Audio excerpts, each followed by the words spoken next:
பூமிக்கு அடியில் இடம் பிடிக்க பூமிக்கு மேல் நடக்கும் போராட்டம் தான் வாழ்க்கை.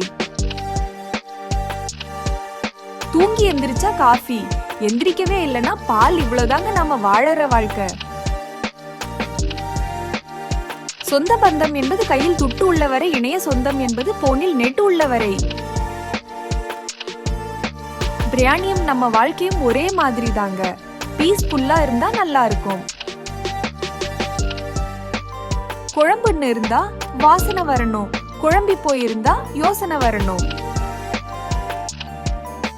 அதிகமா படிச்சவன் கிட்டையும் அதிகமா குடிச்சவன் கிட்டையும் ரொம்ப நேரம் பேசக்கூடாது. ஏன்னா அவன் நம்மள கிறுக்க ஆக்கி விடுவான். சிவப்பு மனிதனுக்கு நிழல் கருப்பு தான், அதே போல் கருப்பு மனிதனுக்கு இரத்தம் சிவப்பு தான். வண்ணங்களில் இல்லை வாழ்க்கை, மனித எண்ணங்களில் உள்ளது வாழ்க்கை. உனக்குள் எவ்வளவு வலிமை இருந்தாலும் வைராக்கியம் இல்லை என்றால் எதையுமே சாதிக்க முடியாது. உயிருள்ள உறவுகளில் யார் முக்கியம் என்பதை உயிரற்ற பணமே முடிவு செய்கிறது. நான் விழுந்து விட்டேன் என அனைவரும் கைத்தட்டி சிரித்து விடாதீர்கள். நான் விழுந்ததே முளைப்பதற்குத்தான். முள் குத்தினால் கத்தும் நாம் டாக்டர் ஊசி போடும்போது மட்டும் தாங்குவோம். வலி என்னமோ ஒண்ணுதான் ஏற்றுக்கொள்ள துணிந்து விட்டால் வலிகளும் வேதனைகளும் தூசுதான். என்னை யார் தோற்கடித்தது என்று கோபத்துடன் பார்த்தேன். வேறு யாரும் இல்லை, கோபம்தான் என்னை தோற்கடித்தது.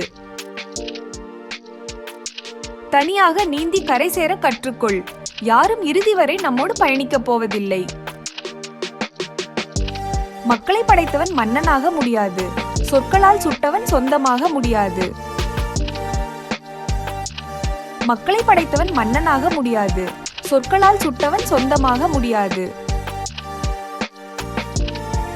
100 பேரின் வாயை மூட முயற்சிப்பதை விட நம் காதுகளை மூடிக்கொள்வது மிக சிறந்தது.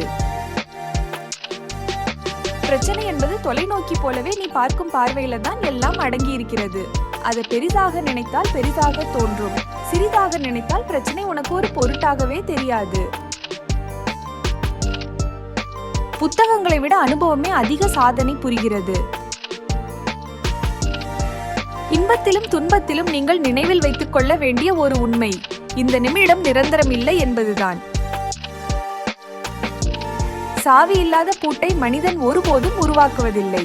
அதுபோல தீர்வு இல்லாத பிரச்சனைகளை இறைவனும் ஒருபோதும் அனுமதிப்பதில்லை. வீடியோ பார்த்ததற்கு மிகவும் நன்றி. பிடிச்சிருந்தால் ஷேர் அண்ட் லைக் பண்ணுங்க. இதை போன்ற